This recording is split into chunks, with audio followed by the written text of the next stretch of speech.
A stranger steps onto a frozen puddle. Their feet fly up and they hit the ice. Before you even check if they're okay, you've already started laughing. That laugh is a reflex. It bypasses your conscious thought, sending an electrical pulse through your nervous system that forces your lungs to spasm and your vocal cords to fire. While it feels like a moment of spontaneous joy, you are actually responding to a series of calculated psychological triggers. Writers and directors have spent a century mapping these biological vulnerabilities to command a physical reaction from the audience on cue. Comedy functions as a mathematical formula. It relies on a precise rhythm of building cognitive tension and then abruptly releasing it. Creators use these specific rhythmic patterns to bypass our critical thinking and trigger a physical response. Once you recognize these patterns, you can see the exact moment a film reaches into your brain to flip the switch. The first mechanism is the superiority theory. It is rooted in the fact that our brains are hardwired to derive pleasure from watching others struggle. Aristotle noted that audiences naturally laugh at individuals they perceive as inferior or ridiculous. Modern neurobiology shows that when we see a physical mishap, our motor cortex, the region that handles movement, fires as if we were the ones falling.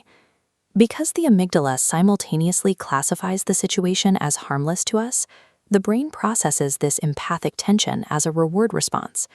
We experience a burst of relief because we are watching the disaster from a position of absolute safety. Our loudest laughs often stem from this guiltless pleasure in someone else's misfortune. The next level targets our logic. Immanuel Kant described the comic as strained expectation, building a logical assumption and then dropping it into absurdity. Buster Keaton mastered this through his Great Stone Face. No matter what happened, he maintained a totally blank expression. A house could collapse around him, and he wouldn't blink. This contrast between stillness and a chaotic environment forces a logical mismatch in the viewer's brain. Modern films use this same architectural trick with dialogue.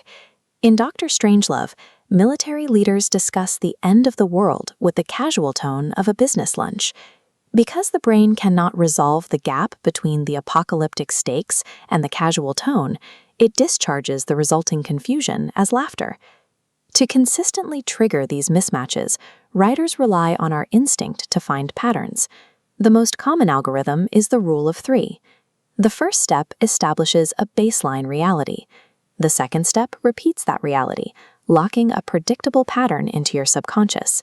But the third step aggressively subverts that pattern, creating an immediate, surprising incongruity.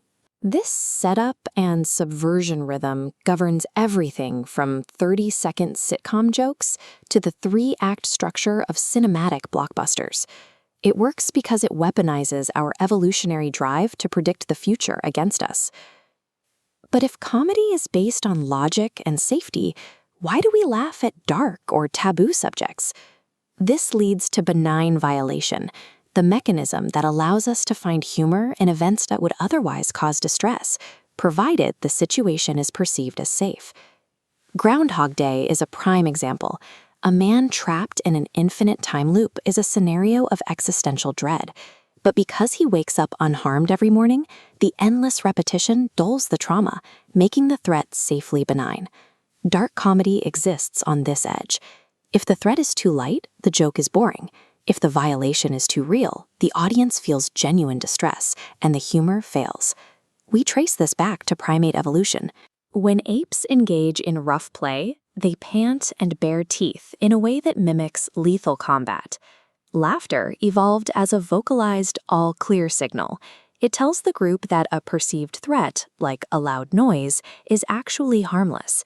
Comedians act as the tribe's pressure valve, using this same mechanism to safely test the boundaries of social taboos. Every burst of laughter marks a successful, highly calibrated neurological shift.